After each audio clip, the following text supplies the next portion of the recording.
నమస్కారం city news కి స్వాగతం. ముందుగా ముఖ్యాంశాలు.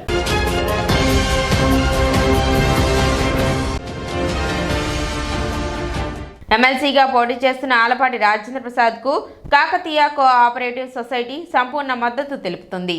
సొసైటీ చైర్మన్ డిఎల్ కాంతారావు వెల్లడి.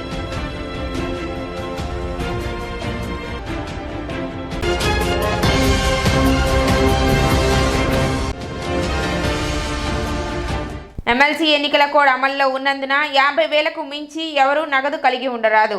రిటర్నింగ్ అధికారి నాగలక్ష్మి.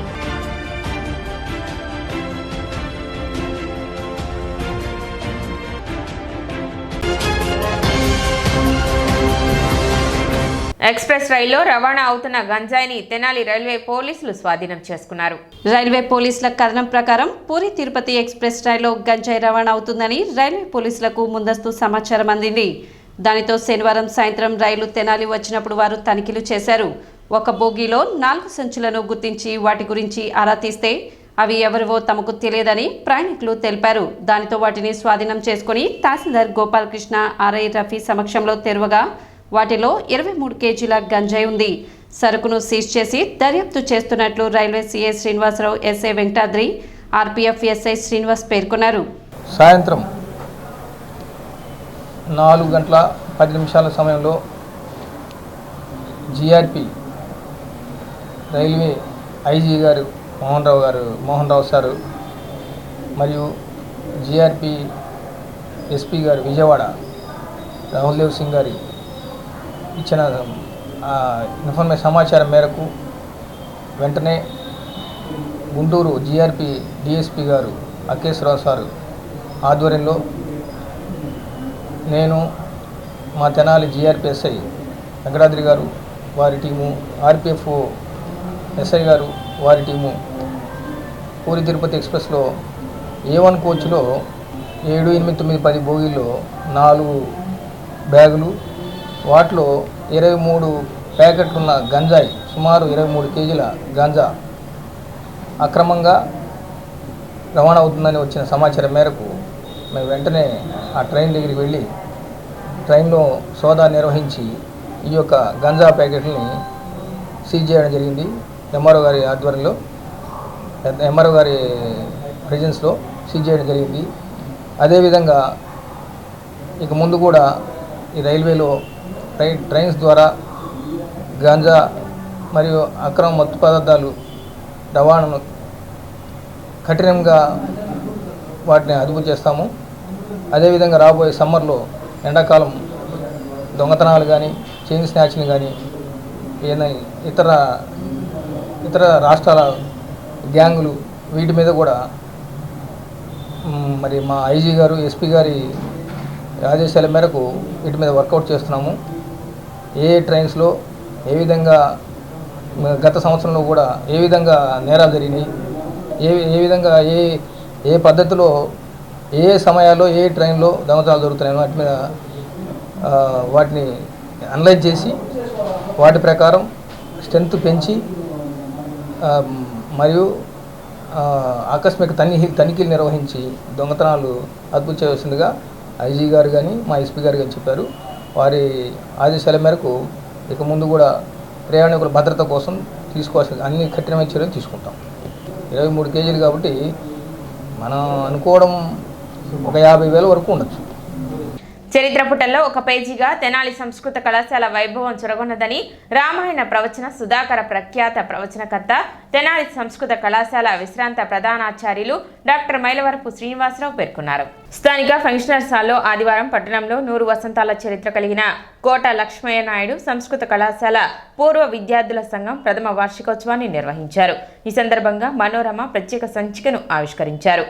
కళాశాల పూర్వ విద్యార్థి ఆగమ పండితులు మామిళ్లపల్లి మృత్యుంజయ ప్రసాద్ అధ్యక్షతన జరిగిన ఈ కార్యక్రమానికి ముఖ్య అతిథిగా విచ్చేసిన డాక్టర్ శ్రీనివాసరావు మాట్లాడుతూ ముదిగొండ చంద్రమౌళి శాస్త్రి ఆశయాలకు అనుగుణంగా కళాశాల ఏర్పాటు చేయడం జరిగిందని, కాలానుగుణంగా ఈనాడు మూతపడటం ఆవేదన వ్యక్తపరుస్తుందన్నారు. దేవభాష మాతృభాషలైన సంస్కృతం, తెలుగు బోధన ద్వారా ఎందరో ఉద్దండ పండితులను తీర్చిదిద్దిన కళాశాల వైభవం ఈ రోజున ఒక్కసారిగా విహీనమవడం బాధాతప్తతను కలిగిస్తుందన్నారు. 1912లో ప్రారంభమైన కళాశాల 100 సంవత్సరాల చరిత్రగా నిలిచిపోకుండా ఉండేందుకు పూర్వ విద్యార్థుల సంఘం మహాసంకల్పం చేసిందని అన్నారు. తిరిగి అదే కళాశాలలో సాహిత్యానికి, భాషకు సంబంధించిన కేంద్రాన్ని ఏర్పాటు చేసే దిశలో ప్రతి ఒక్కరూ ఆలోచించాల్సిన అవసరం ఉందని అన్నారు. దాతల ఆశయానికి అనుగుణంగా విద్యను అభ్యసించి సమాజంలో గుర్తింపు పొందిన ప్రతి వ్యక్తి తిరిగి అదే కళాశాలలో మరెన్నో జ్ఞాన జ్యోతులను వెలిగించడానికి ప్రయత్నించాల్సిన అవసరం ఉందని అన్నారు. ఆ రోజుల్లో 25,000 రూపాయలు ఇచ్చారు. అంటే ఈవేళ 40 నుంచి 50 కోట్ల ఆస్తి. దాన్ని ఇచ్చేసి పూర్తిగా ఈ సంస్కృత పాఠశాలగానే నిర్వహించాలి, వేదం కూడా దాంట్లో చెప్పబడాలి అని నిర్ణయించారు. అలా వచ్చినటువంటి ఆ కళాశాలకి 1976 నుంచి 2006 వరకు 30 ఏళ్ల పాటు నేను ప్రిన్సిపల్గా ఉండడం అనేది నా అదృష్టం. ఒకప్పుడు తెనాలి, విజయనగరం, అలాగే కొవ్వూరు. నా అదృష్టం తెనాలిలో ప్రిన్సిపల్గా చేశాను. అంతకుముందు కొవ్వూరు కళాశాలలో చదివాను. అటువంటి ఈ కళాశాలకి ఆ పిల్లలైనటువంటి అందరూ కూడా పూర్వ విద్యార్థులు ఈవేళ ఇంతటి మహోన్నతమైనటువంటి సమావేశాన్ని ఏర్పాటు చేయడం, మనోరమ అనే పేరు కలిగినటువంటి సంచికని ఒకదాన్ని విడుదల చేయడం చాలా ఆనందదాయకంగా ఉంది. విశిష్ట అతిథిగా విచ్చేసిన కళాశాల పూర్వ విద్యార్థిని నందమూరి లక్ష్మీ పార్వతి మాట్లాడుతూ కళాశాల భాషా పరిజ్ఞానాన్ని, సంస్కారాన్ని అందించిందని అన్నారు. తాను కూడా కళాశాలలో భాషా ప్రవీణ్ చదవడం పూర్వజన్మ సుకృతంగా భావిస్తున్నానని అన్నారు. సాహిత్యాన్ని ఏమాత్రం విడిచిపెట్టనని పేర్కొన్నారు. కళాశాలలో చదువుకొని ఉత్తమ జ్ఞానాన్ని పొందడంతో పాటు ఉత్తమ నడవడికను కూడా పొందగలిగామన్నారు.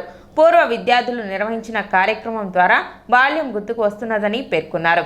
ప్రస్తుత పరిస్థితుల్లో మూతపడిన కళాశాలను కనీసం సాహిత్యానికి సంబంధించిన ఉత్తమ గ్రంథాలయంగా రూపొందిస్తే అది సమాజానికి ఎంతగానో ఉపయోగపడుతుందని సూచించారు. అందుకు తన వంతు సహాయం అందిస్తామన్నారు.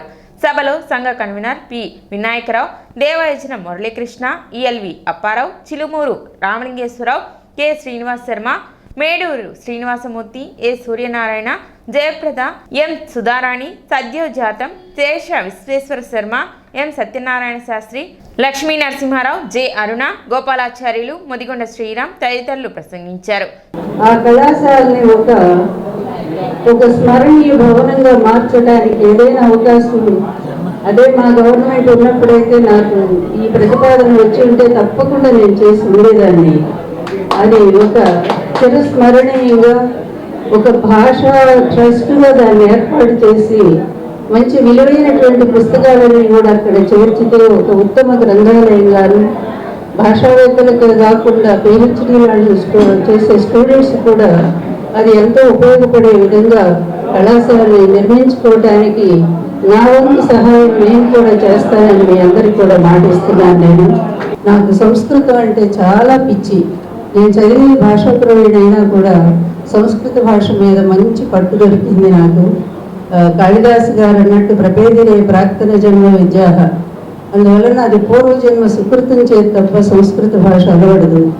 అట్లాంటి భాషా సంస్కారంతో ఈ ముసళ్ళ అడుగులో కూడా హాయిగా నేను పుస్తకాలు చదువుకుంటూ, లేకపోతే రాసుకుంటూ, లేకపోతే ఒక నిరంతర విద్యార్థిలాగా కాలం గడుపుతూ చాలా ప్రశాంతంగానే గడిపాను. ఒకవైపు శంకరాచార్య అద్వైతం నన్ను ఓదారిస్తే, మరొక వైపు నాకు సాహిత్యం తల్లిలాగా, కన్న తల్లిలాగా ఒళ్ళు చేర్చుకొని నన్ను నిలబెట్టింది. అందుకే ఇప్పటికి కూడా నేను నా సాహిత్యాన్ని విడిచిపెట్టలేదు. నాకు విద్య నేర్పిన గురువుల్ని నేను మర్చిపోలేదు. కళాశాలలో పనిచేసి దివంగతులైన అధ్యాపకులు, ప్రిన్సిపాల్, ఇతర సిబ్బందికి సంబంధించిన కుటుంబ సభ్యులను సత్కరించారు. ఈ సందర్భంగా మనోరమ ప్రత్యేక సంచికపై సమీక్ష నిర్వహించి పలువురు అభిప్రాయాలను తెలియజేశారు. ఒలివంపు పట్టుదు వలవలె పని లేదు, పసుపు గోచీకే సంబరాలు పడును, ముడుపు మూటల పెట్టుబడి పని లేదు, వట్టి పుంజల్లకే పొంగిపోవు, కల్కి తురాయికై తగాదలేదు, గరిక పూజకే తలకాయ నొక్కు. పుస్తకాన్ని తెరిస్తే బాగుంటుందని చెప్పి ఆ రోజు అనుకున్నాము. ఆ విధంగానే ఆ ఫిబ్రవరి తర్వాత మనం ఆ సమావేశంలో ఇంకొక నిర్ణయాన్ని కూడా తీసుకున్నాము. మన వంతు కృషిగా ఈ పూర్వ విద్యార్థుల సంఘం సంస్కృత భాషని కానీ, తెలుగు భాషని కానీ అభివృద్ధి చేయడానికి మనందరం పండితులు, వృత్తి ప్రవృత్తి మనకి అదే కాబట్టి భాషల మీద ఉన్నటువంటి మమకారం ప్రజలకు ఎంత ఉంటుందో మనం వేరే చెప్పనక్కర్లేదు.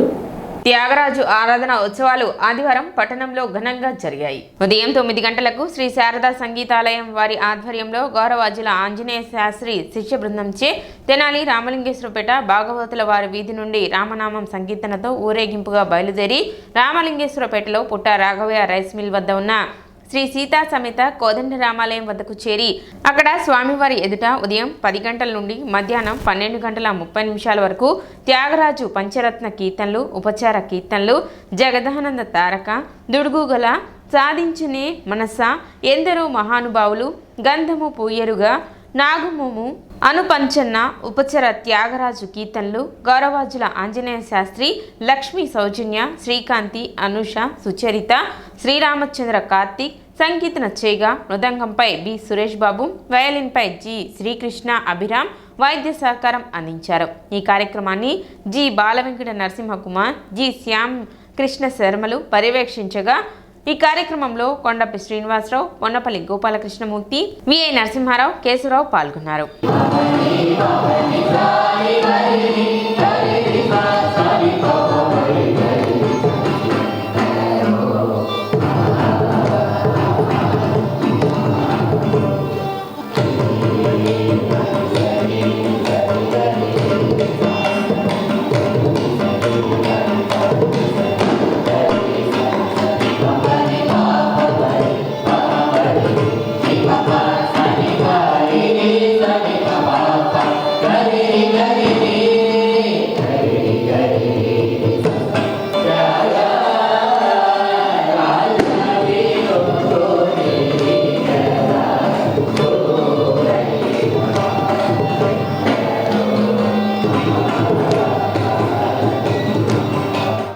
శ్రీ లక్ష్మీ శారద సంగీతాలయం వారిచే ఈరోజు పంచరత్న కీర్తనల సేవ, త్యాగరాజ స్వామి విరచిత పంచరత్న కీర్తన సేవ కార్యక్రమం ప్రారంభమైంది.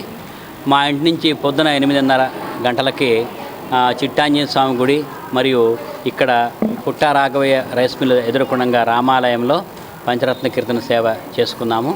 నగర సంకీర్తనగా చేసి పంచరత్న కీర్తనలో భాగంగా మొదట జగదానందకారక, దుడుకుగల, సాధించనే మనస, తర్వాత వరాడి రాగములో కనకన రుచిర, శ్రీరాగములో ఎందరో మహానుభావులు అనే కీర్తనలు చేసుకున్నాము. అంతేకాకుండా దాని తర్వాత ఉపచార కీర్తనలు, ఉత్సవ సాంప్రదాయ కీర్తనలు ఈ కార్యక్రమంలో చేస్తున్నాము. మా విద్యార్థులు సుమారుగా 60-70 మంది దాకా పాల్గొని ఉన్నారు. మృదంగం పైన బి సురేష్ బాబు గారు, వయలిన్ పైన శ్రీకృష్ణ అభిరాము సహకరించారు. శ్రీ గౌరవాజుల ఆంజనేయ శాస్త్రి గారు అనేక సంవత్సరాల నుంచి తన చక్కగా తండ్రి దగ్గర ఈ సంగీత విద్యను అభ్యసించి ఆ వంశ పరంపర పోకూడదు అనేటువంటి ఉద్దేశంతో అనేక రకాల సంపాదనా మార్గాలు ఉన్నప్పటికీ కూడా విద్యల్లో కొన్నేమో భుక్తి కోసం కొన్ని విద్యలు ఉంటాయి, భక్తి కోసం ముక్తి కోసం కొన్ని విద్యలు ఉంటాయి. ఈ లలిత కళలో ప్రధానమైనది ఈ సంగీతం అనేది ఇటు భుక్తి, అటు భక్తి, అటు ముక్తి మూడు కూడా కారకమైనటువంటివి ఇవి.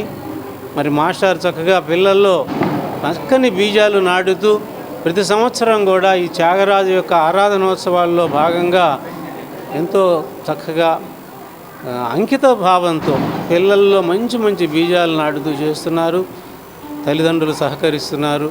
కృష్ణా గుంటూరు జిల్లాలో పట్టభద్రుల ఎమ్మెల్సీ ఎన్నికల కోడ్ అమల్లో ఉన్నందున సరైన ఆధారాలు లేకుండా 50,000కు మించి నగదు కలిగి ఉండరాదని రిటర్నింగ్ అధికారి ఎస్ నాగలక్ష్మి అన్నారు. పరిమితికి మించి నగదు తీసుకువెళితే ఎలక్షన్ కోడ్ ఉల్లంఘన కింద ఆ నగదుని జప్తు చేస్తామని రిటర్నింగ్ అధికారి ఎస్ నాగలక్ష్మి అన్నారు. అలానే అనుమతి, ఆధారం లేకుండా బంగారం, వెండి వంటి ఆభరణాలు, ఎన్నికల ప్రచార సామగ్రి, ఓటర్లను ప్రలోభపెట్టే ఏ ఇతర సామగ్రి రవాణా చేయరాదన్నారు. అలా చేస్తే వాహనాల అనుమతులు రద్దు చేసి కేసులు పెడతామని హెచ్చరించారు. సాయి సేవా సమితి నిర్వహిస్తున్న సేవా కార్యక్రమాలు అందరికీ ఆదర్శప్రాయమని తెనాలి డీఎస్పీ జనార్దన్ రావు అన్నారు. సాయి సేవా సమితి ఆధ్వర్యంలో గత 12 సంవత్సరాల నుండి ప్రతి నెల మొదటి ఆదివారం సుమారు 500 మందికి అన్నప్రసాద వితరణ మెయిన్ రోడ్లో ఉన్న తారా కలెక్షన్స్ వద్ద నిర్వహిస్తున్నారు. ఈ కార్యక్రమంలో భాగంగా ఈ రోజు నిర్వహించిన అన్నదాన కార్యక్రమానికి డీఎస్పీ జనార్దన్ రావు ముఖ్య అతిథిగా పాల్గొని స్వయంగా భక్తులకు అన్నప్రసాద వితరణ చేశారు. కేసీ చందన సోదరులు విపి చందన కన్వీనర్ కార్యక్రమాన్ని పర్యవేక్షించగా సభ్యులు నితిన్ చందన, సత్యనారాయణ, పి శ్రీనివాస్, ఎం పూర్ణ, పూజ, నందకిషోర్, మురళి, పావని ఈ కార్యక్రమంలో పాల్గొన్నారు.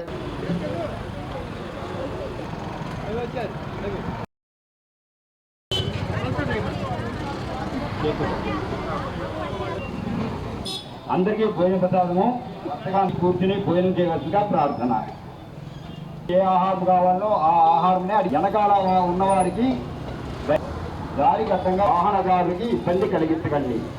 తెనాలి శ్రీ సాయి సేవా సమితి ఆధ్వర్యంలో అన్నదాన కార్యక్రమానికి నన్ను వీరు ఆహ్వానించారు.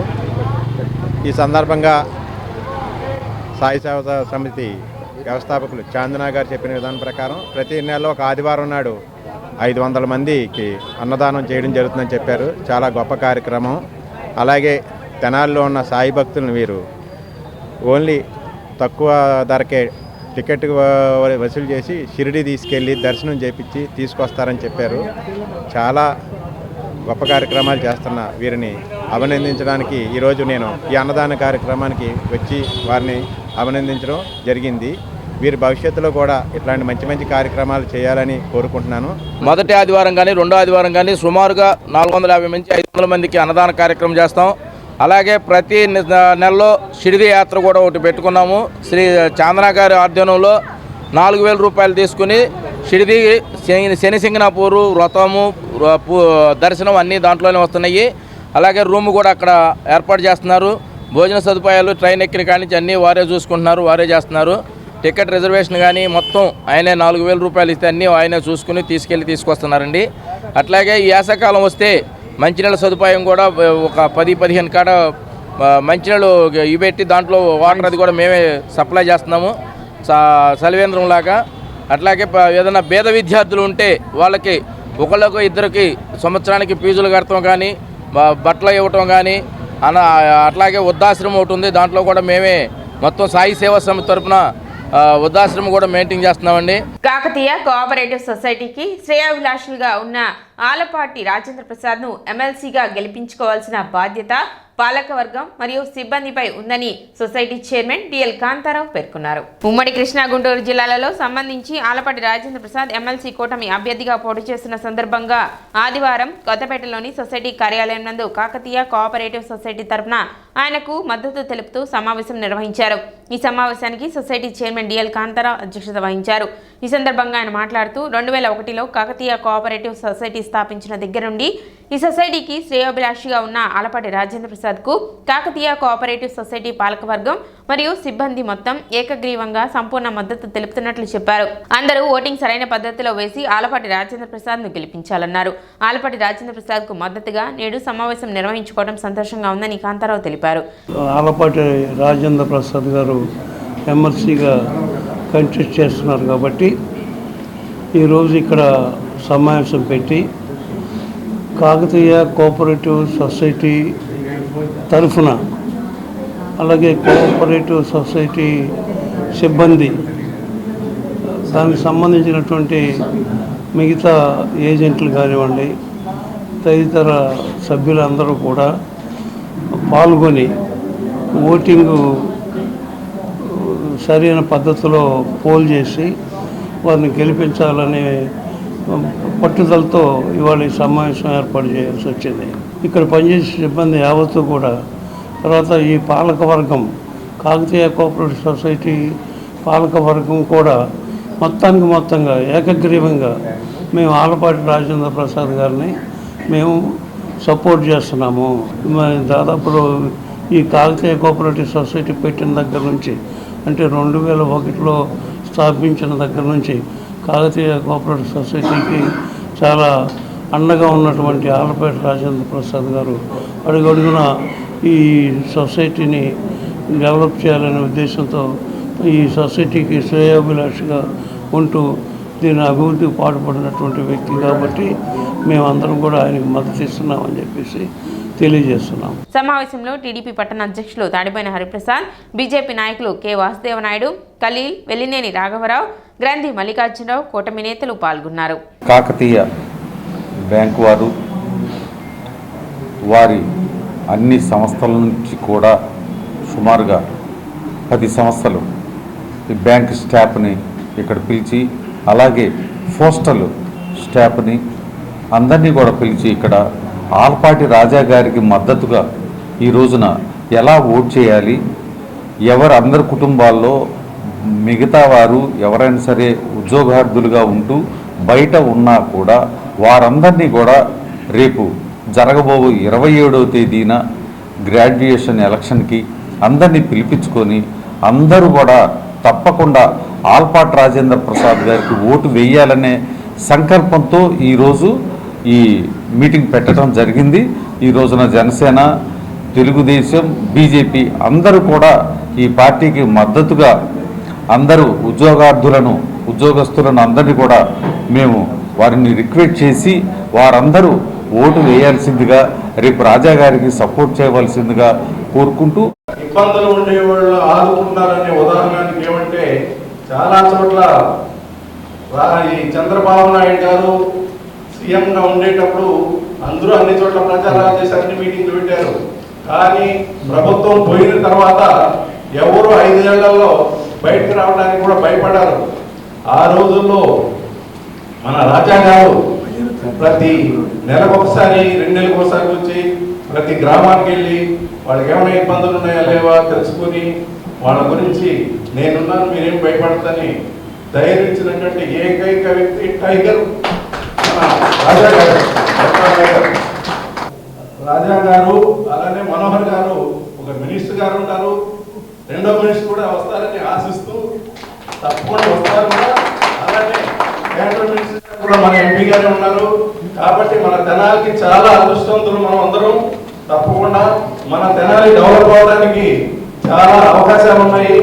స్థానిక చిన్న ఊర్లో సంత్ శ్రీ శ్రీ సేవాలాల్ మహారాజ్ 286వ జయంతి వేడుకలు ఘనంగా నిర్వహించారు. అతిథులుగా తిరువూరు ప్రిన్సిపల్ న్యాయమూర్తి కేతావత్ మోతీలాల్ నాయక్, తెనాలి 2 టౌన్ సిఐ కేతావత్ రాములు నాయకులు పాల్గొన్నారు. కార్యక్రమంలో సంఘ అధ్యక్షులు ధరావత్ ప్రసాద్ నాయక్, కేతావత్ పరశురామ్ నాయక్, సంఘ సభ్యులు, ఆండా నాయకులు అందరూ పాల్గొని ఘనంగా జరుపుకున్నారు. ఈ సందర్భంగా తొలుత కేక్ కట్ చేసి వేడుకలు జరుపుకున్నారు.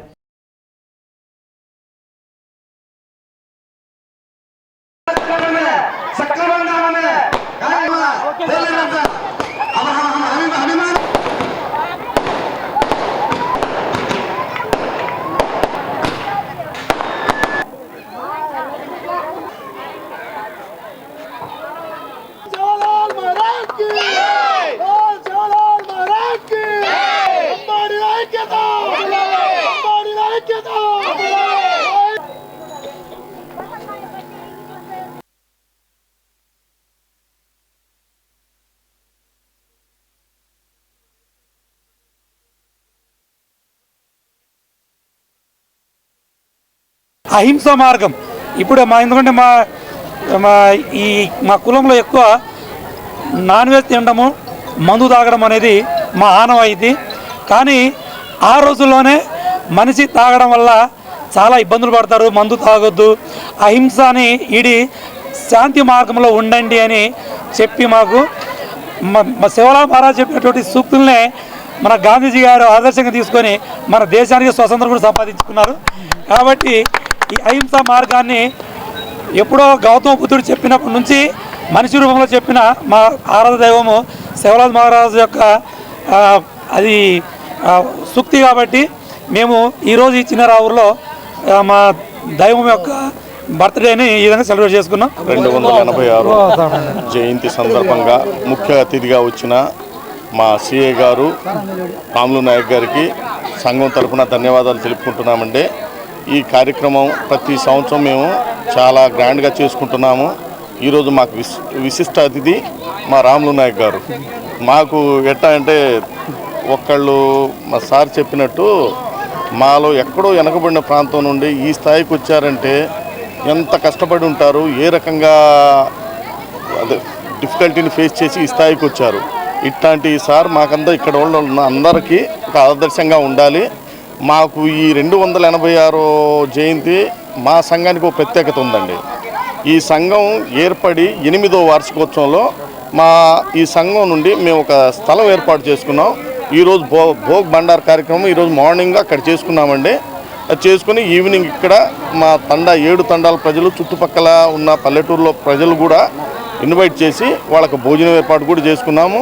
సాలగ్రామ మఠం ట్రస్ట్ కార్యవర్గ సభ్యుల ఆధ్వర్యంలో తెనాలి వచ్చిన పెనుగొండ పీఠాధిపతి బాలస్వామికి మంగళ వాద్యాలతో అపూర్వ స్వాగతం పలికారు. కేరళ డప్పులు, మహిళల కోలాటం మధ్య స్వామిని గంగనమ్మపేటలోని శ్రీ విద్యాపీఠానికి తోడ్కొని వచ్చారు. తొలుత బాలస్వామి ట్రస్ట్ కార్యవర్గ సభ్యులతో కలిసి తెనాలి విజయవాడ 4 వరుసల రహదారిలోని భారీ వినాయకుని విగ్రహం వద్ద పూజలు చేశారు.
హరే శ్రీనివాస అందరూ మంచిదా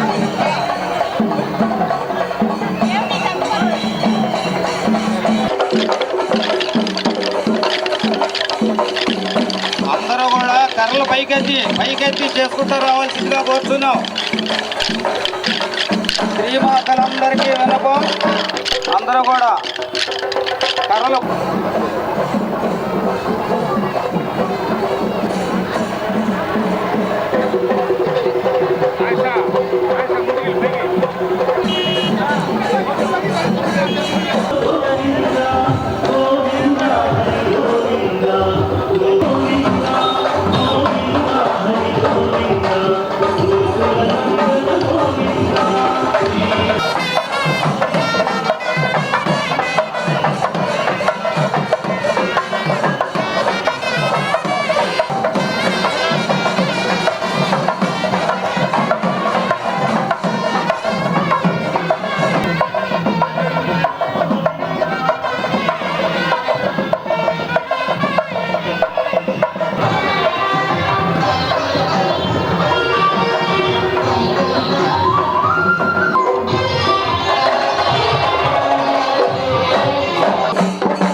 చక్షుస్థ తత్రాపి దక్రం గగనం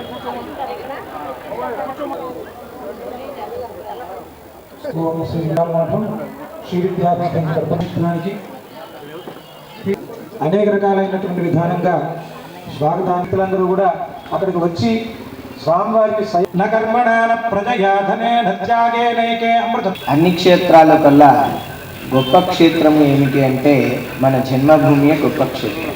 మనకి పెద్దలు కానీ అందరూ ఏం చెప్తారంటే నిజమైన స్వర్గము ఏమిటి అంటే జన్మభూమి అని చెప్తారు.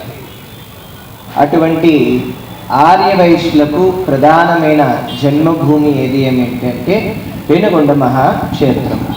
శ్రీమద్ వాసవి కన్యకా పరమేశ్వరి అమ్మవారు 4000 సంవత్సరాలకు పూర్వము పెనుగొండ మహాక్షేత్రంలో జన్మించారు. అదే మహాక్షేత్రంలో ఆత్మార్పణ కూడా చేసుకున్నారు. అటువంటి పరమ పవిత్రమైన శ్రీమద్ వాసవి కన్యకా పరమేశ్వరి అమ్మవారు విరాజిల్లుతున్న పెనుగొండ మహాక్షేత్రానికి మమ్మల్ని పీఠాధిపతిగా నియమించటము తెనాలి ప్రాంతానికే ఒక గొప్ప విషయమని చెప్పుకోవాలన్నమాట. భారతదేశంలో 130 కోట్లకు పైగా జనాభా ఉన్నారు. అందులో 1 కోటి మంది పైగా ఆర్యవైశ్యులు ఉన్నారన్నమాట. 1 కోటి మంది పైగా ఆర్యవైశ్యులు ఉంటే ఆ ఆర్యవైశ్యుల్లో ఎంతోమంది మహాత్ములు మహనీయులు కూడా ఉన్నారు. వారిలో ఎంతోమంది గొప్ప గొప్ప తపస్సంపన్నులు ఉన్నారు. అలాగే లౌకికమైన సంపద కలిగిన వారు కూడా ఉన్నారు. అలాగే ఆధ్యాత్మిక ఆది దైవిక ఆది భౌతిక స్థితి పొందిన వారు ఎంతోమంది ఉన్నారు. మరి వారందరి మీద అమ్మ యొక్క దృష్టి ప్రసరించింది. కానీ ప్రధానంగా మా మీద దృష్టి ప్రసరించడం వలన మేము ఎంతో ఆనందిస్తున్నాము. అమ్మ యొక్క దివ్య పాదచరణాలకు మరలా ఆ తపస్సంపన్న వలనే ఈరోజు భారతదేశం అంతా కూడా సుభిక్షంగా ఉంటుంది. శ్రీమద్ వాసవి కన్యకా పరమేశ్వరి అమ్మవారు ఆవిర్భవించిన పెనుగొండ మహాక్షేత్రములో అమ్మవారు 90 అడుగుల మూర్తిగా విరాజిల్లుతూ ఉంటారన్నమాట. ప్రపంచంలో ఎక్కడ దేవి మూర్తి యొక్క 90 అడుగుల దేవి యొక్క మూర్తి ఎక్కడా లేదు, ప్రపంచంలో ఎక్కడా లేదన్నమాట. పంచధాతువులతో లేదు ప్రధానంగా. అలాగే అనేకమైన దేవీ దేవతల యొక్క మూర్తి సిమెంట్తో అలాగే కాంక్రీట్తో వేరే లోహాలతో తయారు చేశారు. ఎక్కడ కూడా 90 అడుగుల పంచలోహమూర్తి అని ఏ దేవీ దేవతా మూర్తులు లేదనమాట. అది కేవలం పెనుగొండలో మాత్రమే మనకి దర్శనం ఇస్తారు అమ్మవారు. అటువంటి భాగ్యము సౌభాగ్యం అమ్మవారు ప్రసాదించారు. సిటీ న్యూస్ ముగించే ముందు ముఖ్యాంశాలు మరోసారి.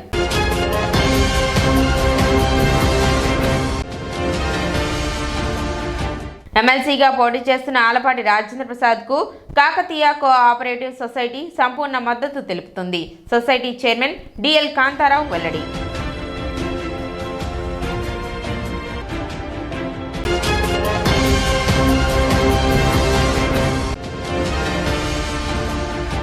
ఎమ్మెల్సీ ఎన్నికల కోడ్ అమల్లో ఉన్నందున 50,000కు మించి ఎవరూ నగదు కలిగి ఉండరాదు. రిటర్నింగ్ అధికారి నాగలక్ష్మి.